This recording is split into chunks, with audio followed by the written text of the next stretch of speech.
Hey, welcome back to Notes Edition, where I read notes off of my phone. Today's note is called Debt Free 2.0. Millions of people are changing their lives by becoming debt-free. They're paying down high-interest consumer debt, buying cars in cash, and paying off their mortgages, freeing up so much extra space in their lives to self-actualize. But how many of us are cutting out monetary debt? This is where we introduce the idea of becoming debt-free 2.0, scaling out of debt-based currencies.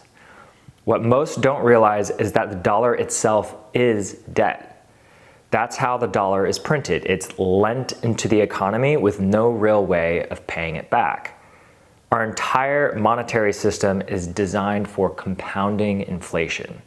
When a given economy consists of $1 trillion within its total money supply, it has a certain GDP or productivity rate at that current level. So let's say to incentivize people to work, i.e. job creation, they pump another $1 trillion into circulation and start to see a lot of economic activity and growth.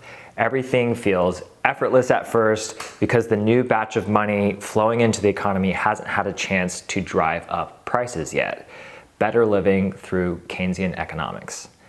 The issue is, once that liquidity injection runs its course through the economy, growth slows down and now you have a permanent inflation of the currency supply.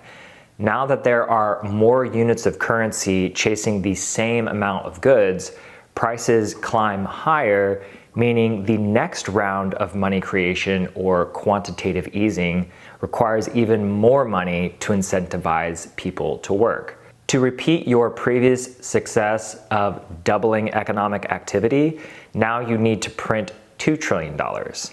If the economy is $4 trillion, now you need to print another $4 trillion, and so on.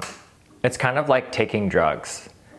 At first, you get amazing results at the speed of light with just a small dose, but as your body builds up a tolerance for the substance, you have to up the dosage just to get subpar results until you overdose. It's a vicious cycle. When a country overdoses on currency, it enters hyperinflation.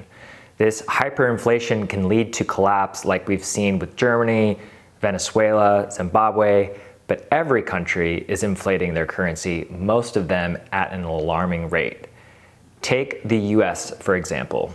It took us 100 years to reach $10 trillion in debt around 2009. Then it took us only 10 years for us to double that around 2017.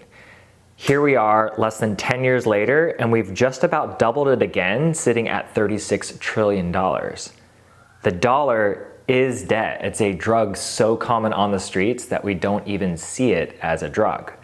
Our economy is now showing symptoms of our dollar addiction. More people are struggling than ever. Housing is highly unaffordable, and most families have resorted to a dual income lifestyle just to stay afloat. People get into credit card debt just to squeeze by, which of course only makes the problem worse. But even people who've somehow avoided credit card debt are struggling. When it comes down to it, if you can't increase your wealth at a faster pace than the rate increase of the national debt, you are falling behind and you can feel it. At the end of the day, they can always print faster than you can work.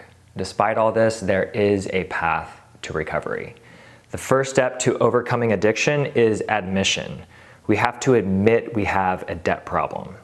It goes beyond consumer debt and unaffordable housing. It's the dollar itself. Once we can identify the root of the problem, we can start learning about what possible solutions are out there.